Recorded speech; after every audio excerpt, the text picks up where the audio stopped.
Welcome to this episode of Majalisa. Today we're engaging our regular guest, the Honourable Abubakar Chika Adamu, former member of the House of Representatives and former lecturer at the Kaduna Polytechnic, as well as former commissioner, a political office holder in Niger State, one of the states that has been tormented of recent with kidnappings and insurgency.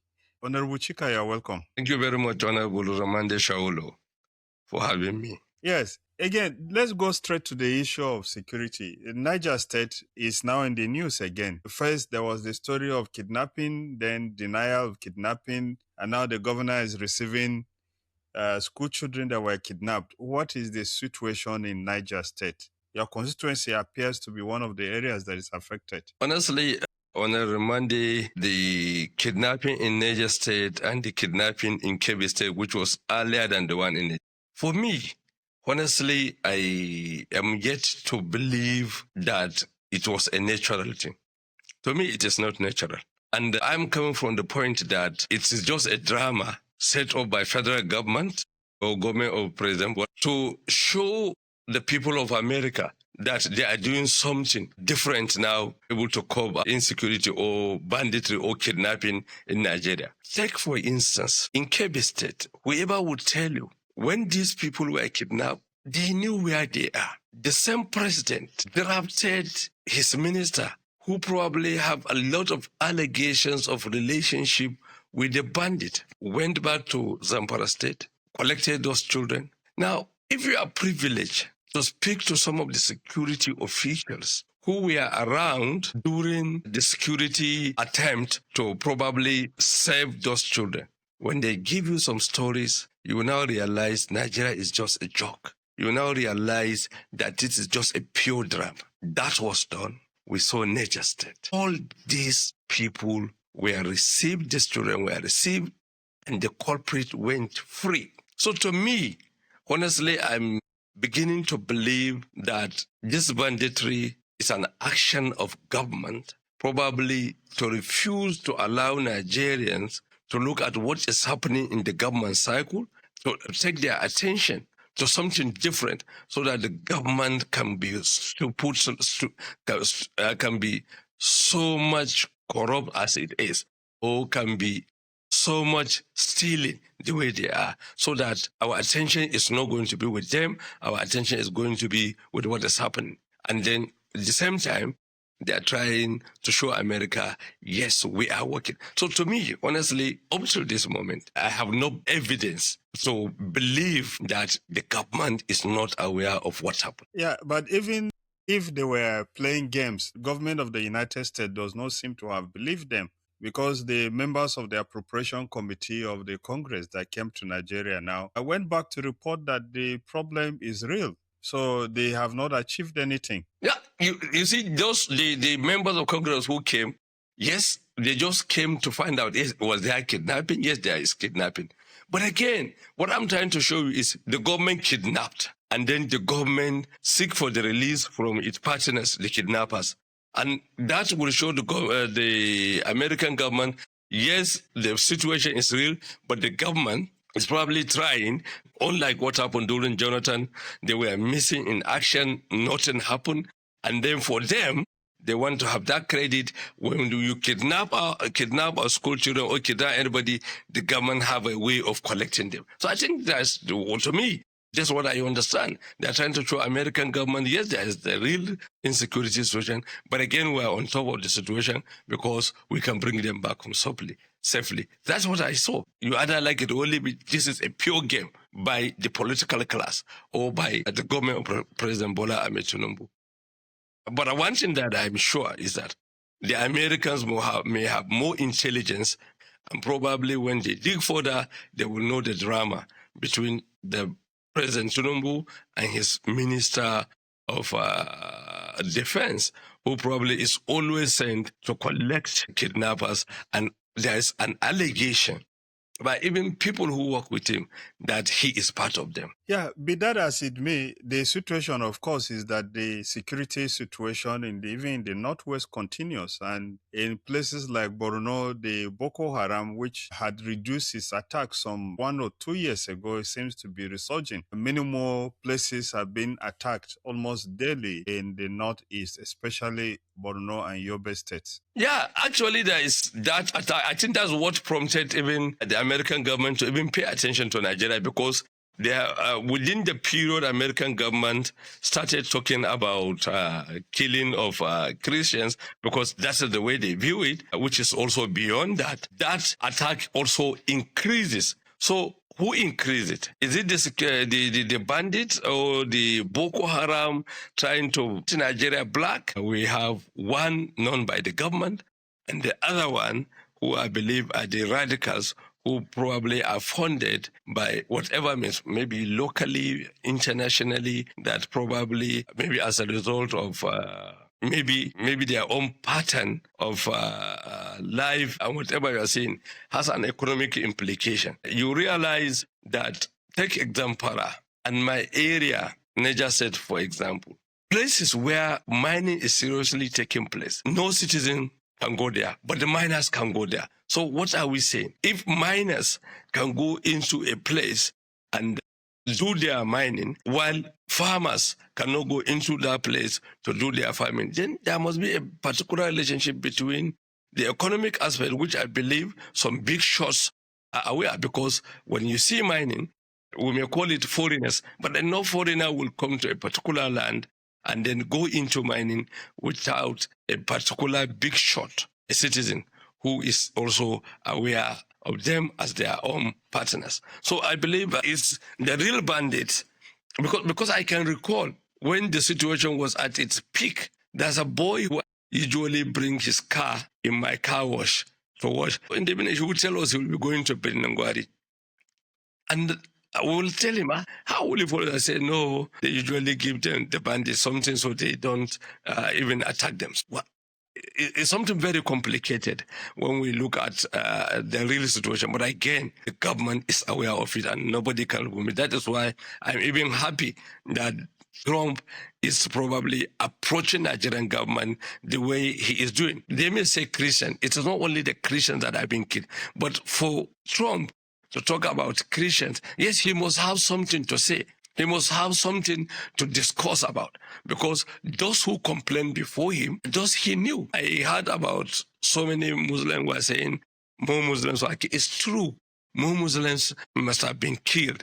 But again, who reported to somebody who they feel can save them from the situation they find themselves? It is the Christians that do it. So I cannot come and say, as a Trump, that they are killing both Muslim and Christian. I will talk about those who complain before me, and that is those who I think I will start fighting for. Maybe from that, the other ones may have their relief if I'm able to crush the bandit. Okay, now, still on that economic front, I remember we had an interview with Professor Caleb Tushima from Benue State some months ago, who said that in Benue State, where the bandits are disturbing people, killing people, and have driven people away for several months or years, that active mining is taking place in those locations as well. And if you add up to the fact that in your place, Niger State, where, like you pointed out, mining activities are taking place in that place, Zamfara and other places,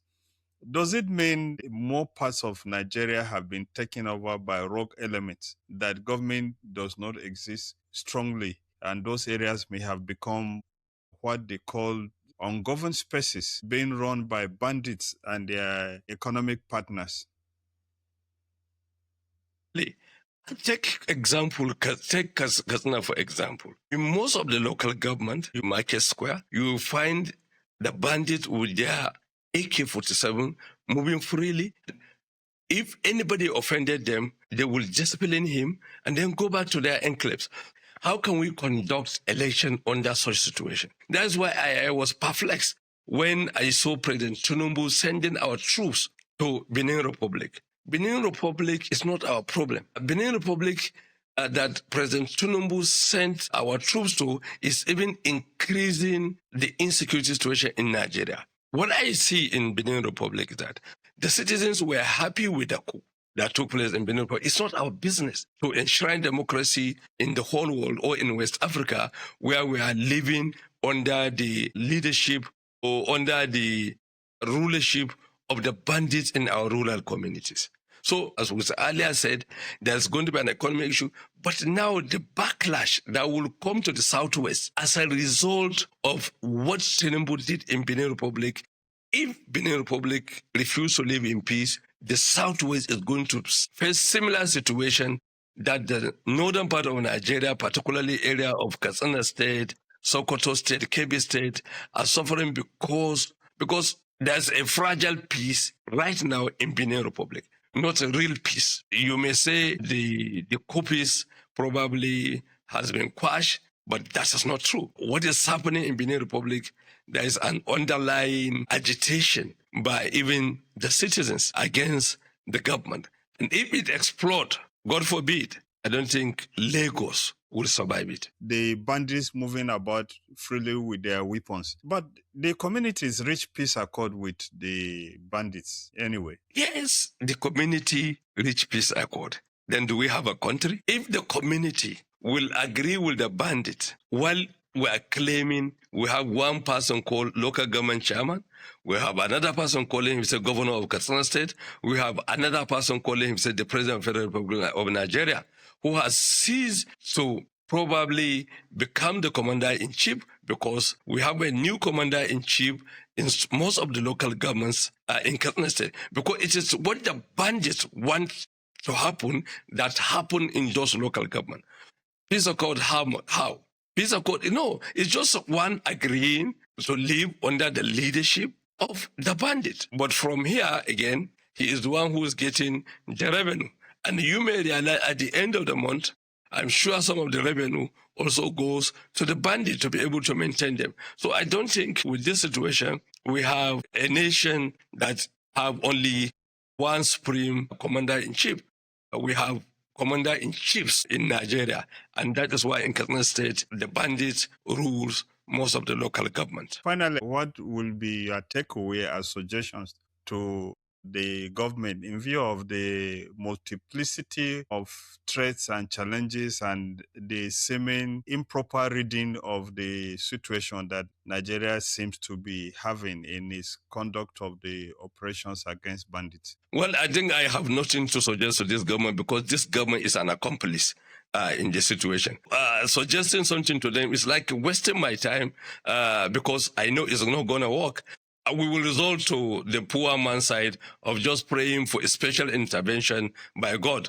God in his wisdom brings Trump action as a special intervention. We welcome it. But I want to tell you, President Tinubu and his team are only interested in 2027, not in bringing peace to the citizens of Nigeria, contrary to first schedule of the Constitution, which says the duty of the president is to protect the lives and property of the citizen. But here, the duty of our commander-in-chief is to bring all people together under his own party so that he will govern us the way Mobutu said did. So I have nothing to advise them because they know the truth. So how can you advise somebody who knew the truth, who know that he's an accomplice in this situation we find ourselves, and he's not ready to do something different? So there's nothing you can advise him.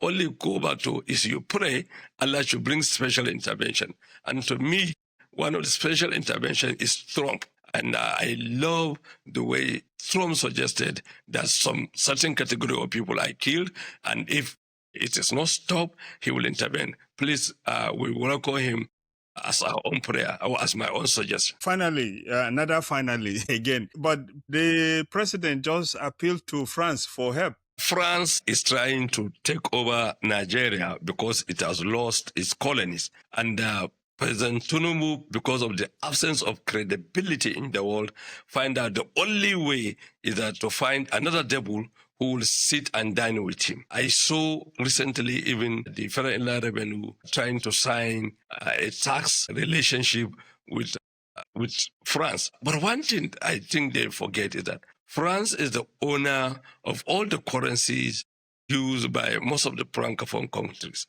So are we taking Naira back to be printed in France, to be stored in France, to be managed by France? What has an English-speaking country have to do with a French-speaking colony? Why is the United Kingdom, who knew us better, who know our history, why are we running from them?